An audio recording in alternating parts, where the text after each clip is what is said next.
Hi, I'm Jonathan Smith, and in this video I'm going to provide you with an introduction to Xerte, a set of free tools that you can use to author online interactive learning materials.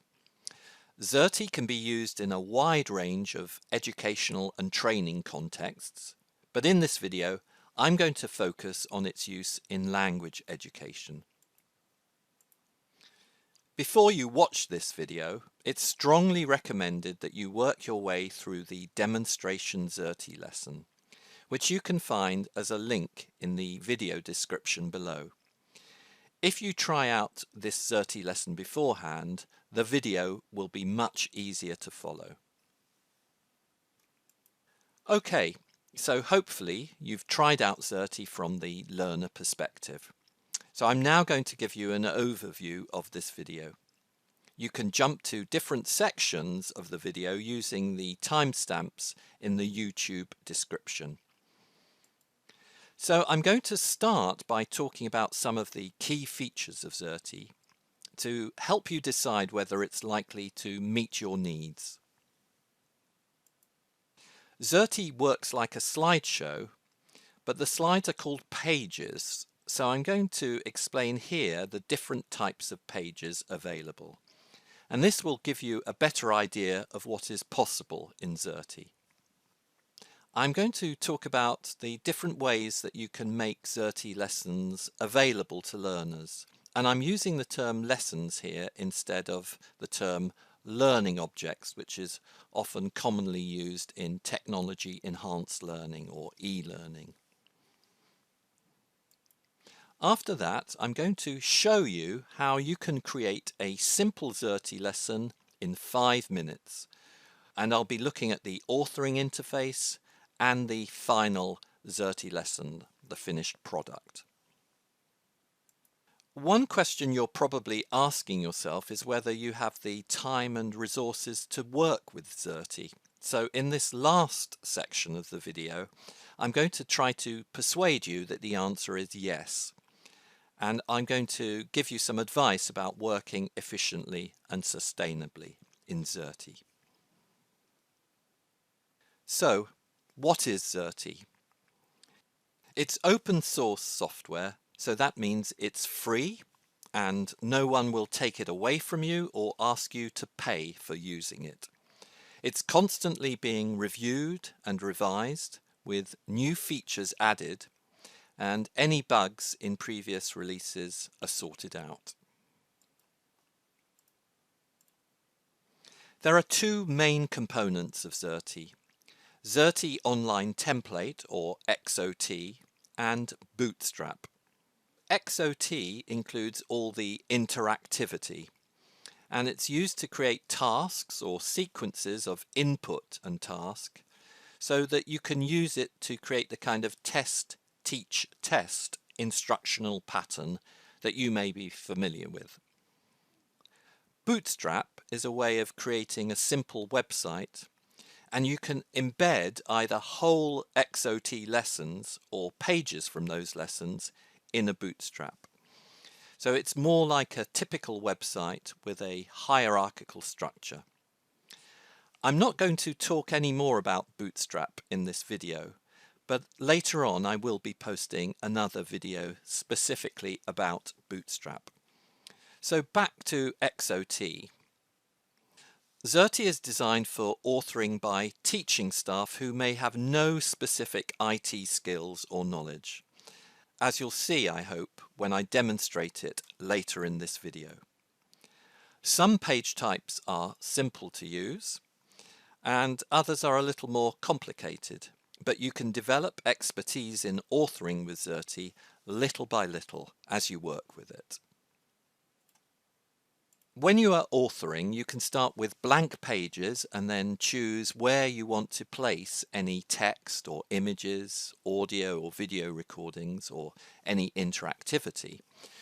Or you can use templates based on previous Xerte projects, changing the content but keeping the design. There's a wide range of functionality in the way you present information and in the different types of interaction.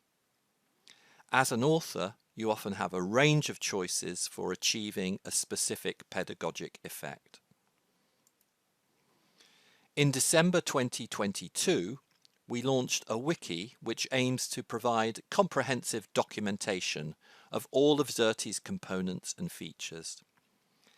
In this wiki, you should find answers to most of the questions you might have about specific features of Xerte. But if not, you can post questions or other issues to the Xerte forum, which I'll talk about later. Xerte was developed by a relatively small team of people, many of whom are still working on the project. And if you have a problem or even a suggestion for improving Xerte, it's easy to make contact with the developers and get solutions. And there are also opportunities to become more involved in Xerte and play a part in its future development. The Xerte lessons are composed of pages which serve a range of functions. At present, there are 73 pages divided into 9 categories. You can see the first 6 categories here. The first 2 categories on this page, text and media, provide ways of presenting information through either text, audio, video, images, or animations.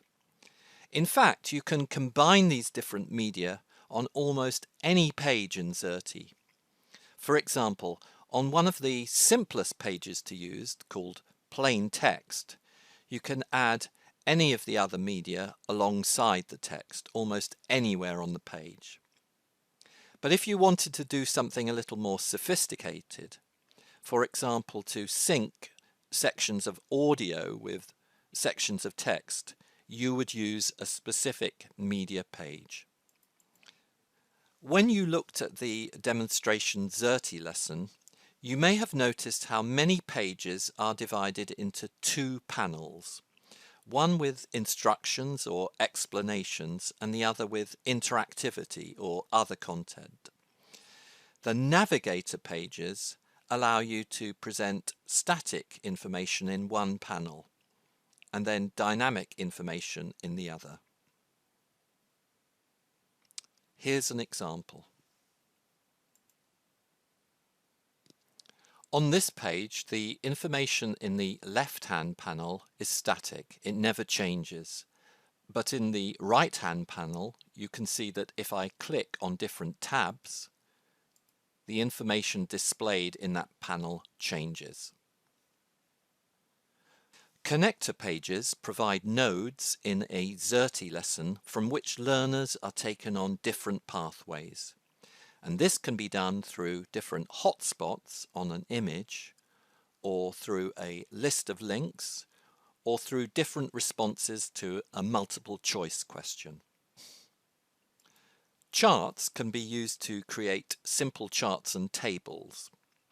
If you're used to working in Excel, you may find it easier to create these in Excel and import them as images into your Xerte project. However, if you know you're going to be updating these charts or tables on a regular basis, then longer term it may save time to use these specific Xerte pages. The interactivity category is the largest one, with 27 different page types. These pages all require the learner to do something. They may have to click on a word or phrase in a text, or on part of an image. They may have to type text into a box, and that might just be one word or a phrase, a sentence or a paragraph, depending on the task. Or they may have to click on something, a word or a phrase or an image again. They may have to drag it and then drop it somewhere else on the page. Many of these pages, for example, multiple choice questions, gap fill, matching tasks, will produce scores which can be fed automatically into a VLE's learning management system. For example, Gradebook in Blackboard or Moodle. The Games category has pages which enable you to create simple word-focused or memory games. Links and feeds are used to create links between content on Xerte and content on external websites, for example by embedding an RSS feed on a Xerte page. And then finally, tracking and XAPI pages are used to track individual student learning based on their performance on interactivity pages. Performance can be tracked across different sessions or different Xerte lessons, and performance by a group of students can also be collated, analysed and presented. Basic tracking is easy to do, but the more advanced features can be more complex to set up. If you're not interested in scores, you can author in Xerte quite happily without using these tracking XAPI pages. After you've created a Xerte lesson, how do learners access it? Well, there are a number of different ways you can do this. The first option is to have the authoring interface and the Xerte lessons on the same website. When you make the Xerte lesson public, a URL is created, and if you make any changes to the lesson in the authoring interface, these are automatically updated. The second option is to upload the Xerte lesson as a zip file into a VLE. The only problem with this option is that if you make any changes in the authoring interface, you have to re-upload the zip file into the VLE, and that can be quite time-consuming. If you want to generate data on individual learner use and performance, you need to upload the Xerte lesson as a SCORM package into your VLE. This will pass on scores and other data to the gradebook. As an alternative to SCORM, you can use LTI or XAPI technology to generate data on learner use and performance. These are relatively new e-learning standards, and it's only feasible to use this technology if you work in an institution that supports them, or if you have very specific IT expertise in this area. Finally, you can make Xerte lessons available to learners as downloads, which means they can work with them without an internet connection. If you are not interested in recording scores, the first of these options is recommended. Not only is it easier to manage changes or corrections to Xerte lessons that have already been launched, but web hosting also makes it easier to work collaboratively with other authors. I'm going to give a very short demonstration of authoring in Xerte, creating a simple gap fill task. And I'm going to do this by starting with an existing template and a text that I've already prepared. This is the authoring interface, and in this pane on the left you have all your Xerte projects organized in folders. So you start by clicking on the folder where you want the project to be located. So I've clicked on this folder, Xerte Video for YouTube. Then you can either start with a blank canvas by clicking on Create here, or you can use an existing project as a template. I'm going to use an existing project as a template because it will save me a lot of time. So this is the template that I have here. I highlight it, and then I click on the duplicate icon here. That creates a copy of that template, and first I have to rename it. So I highlight the copy of gap fill template, and then I click on the properties icon here. I'm going to use a text for the gap fill that I wrote about 10 days ago on a UK government initiative to introduce a safer government-backed cryptocurrency. So I'm going to call this project Digital Pound.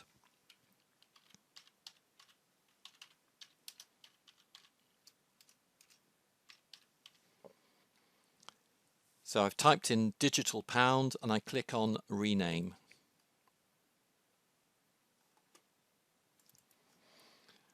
So I've renamed the project and I close the window, and there it is. To edit it, I click on this icon here. I need to add the project title again because this displays in the header for the Xerte lesson.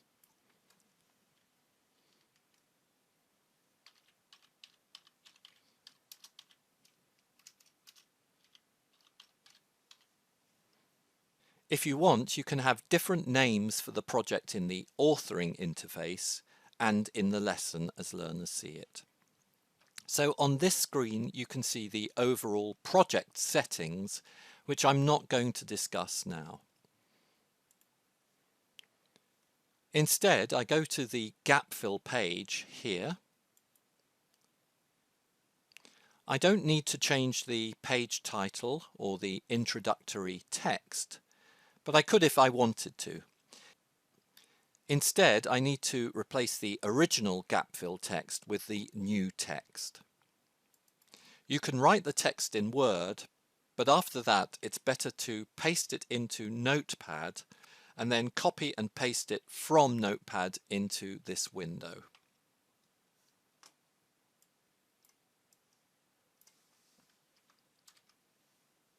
This is because Notepad removes any additional formatting that might affect how the text displays in Xerte.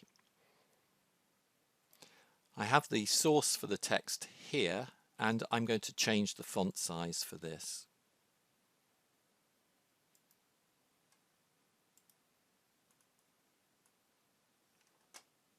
I then need to highlight the gaps, and you do this by highlighting each word that you want to appear as a gap, and then right-clicking and choosing Mark Word.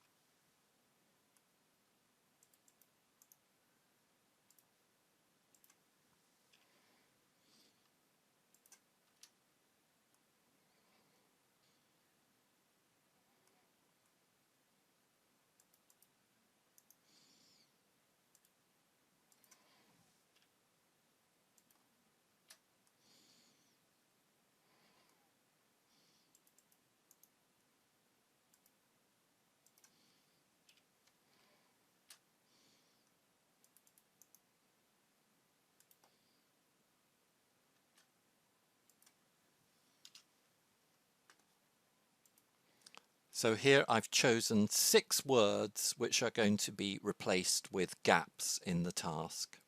We're going to publish this as a drag-drop task, so we need to ensure drag-drop is selected in the drop-down menu here. I'm not going to change the feedback here, but again you can edit that if you want to. And then finally I'm going to ensure that the panel width is large, and this refers to the gap fill panel as the learners view it, and we'll look at that in a few moments. We've set the core properties, but there are other features you can add from the optional properties in the right-hand pane here. I've finished creating the task, so now we click on Publish here. This saves any changes you've made, but it doesn't actually publish the project to learners until you've changed the access settings. So now we click on Play to preview the Xerte lesson. With drag and drop tasks, learners may need to zoom out so they can see all of the text and the words to be dragged in one screen.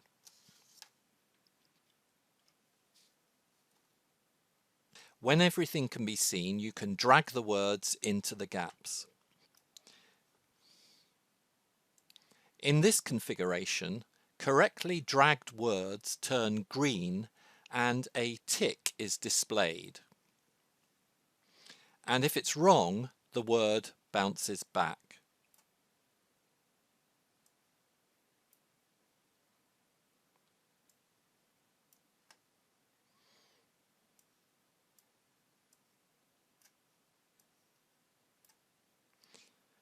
And you can see that when I've completed the task, the feedback is displayed below. So I'm happy with my task. I've previewed it.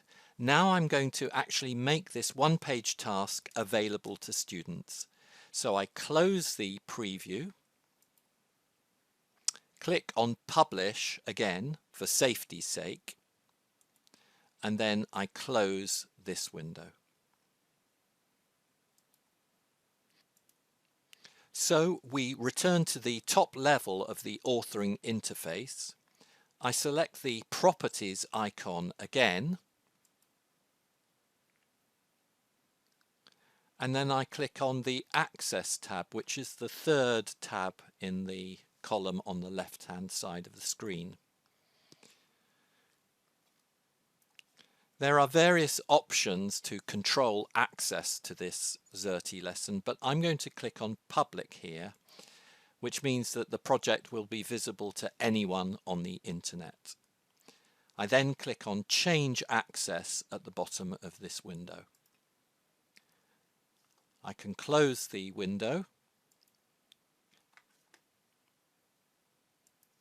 So you can see that in this central pane here, a URL has been generated.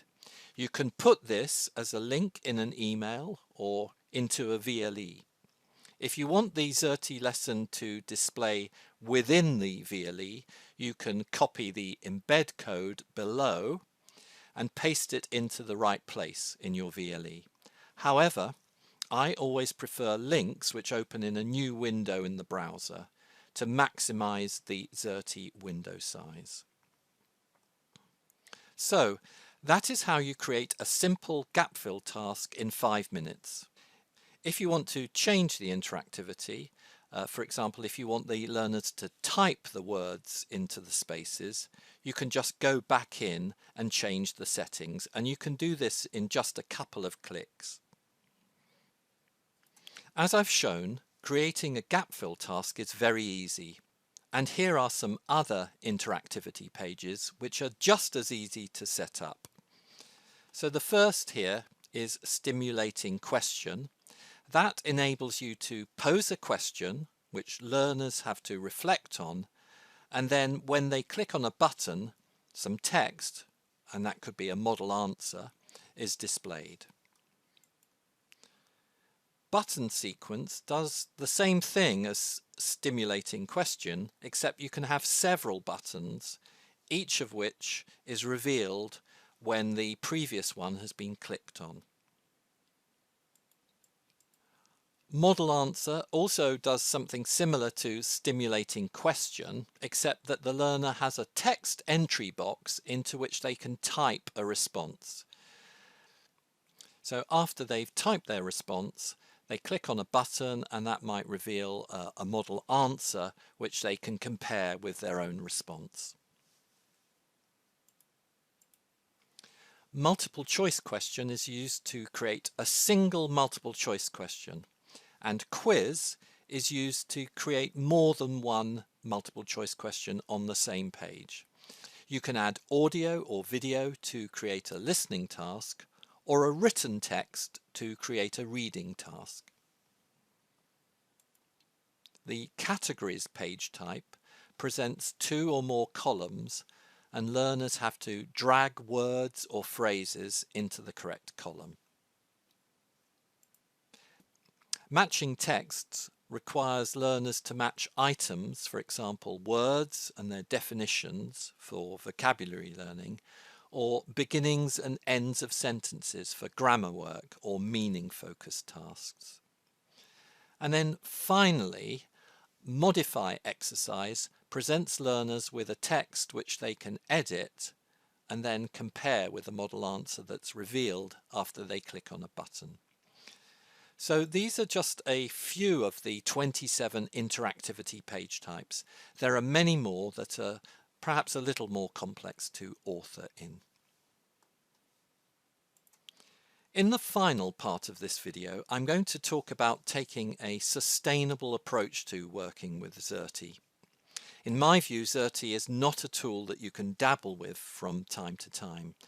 To really benefit from its potential, you need to make a considerable commitment of time and resources.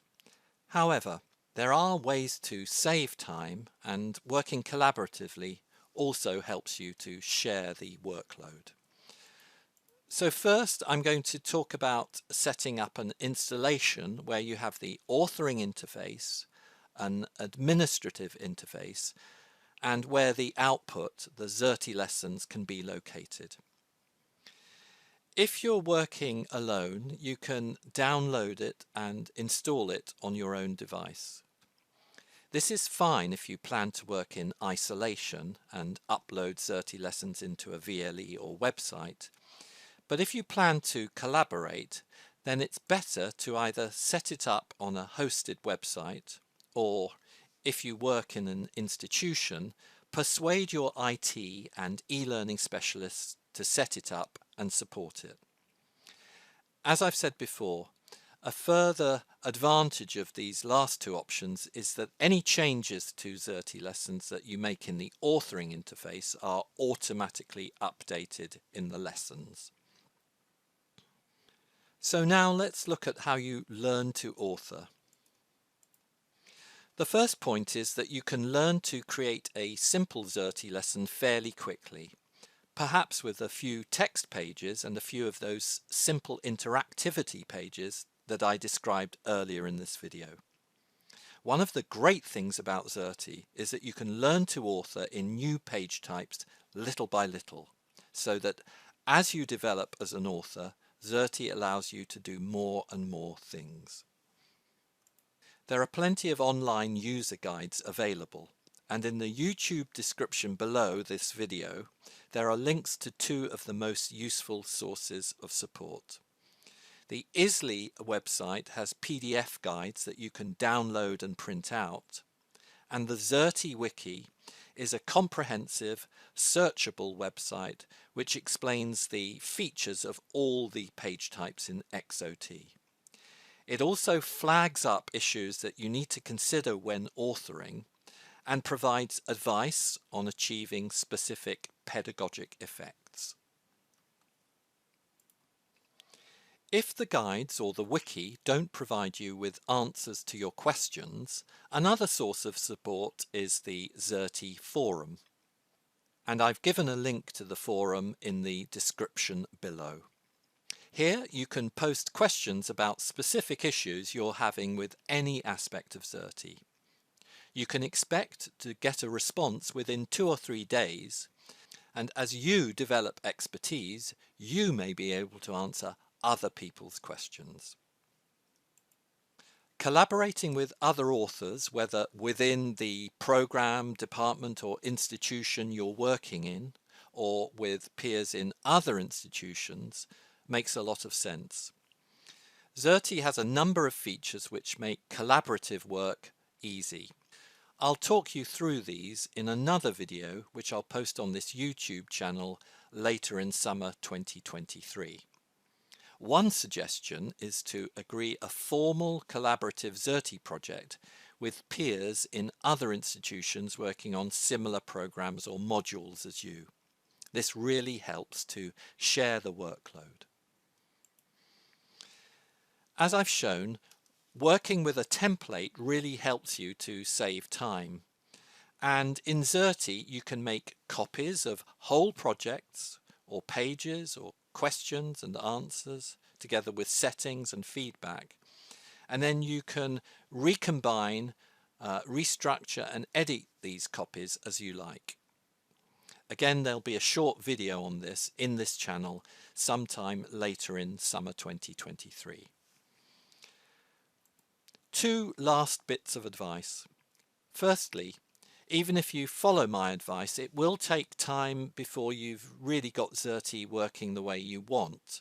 Try to focus on creating learning materials that have a reasonable shelf life, ones that you can use with several cohorts of students over several years. And if you do that, it makes the investment of time really seem worthwhile. And finally, enjoy the journey. Working with Xerte will present you with intellectually stimulating challenges. However, there are solutions to almost all of these challenges, and finding these solutions will give you a great sense of satisfaction. Have fun, and if you really enjoy Xerte, do what I did and get involved with the friendly, supportive community who are developing Xerte. Thank you for watching.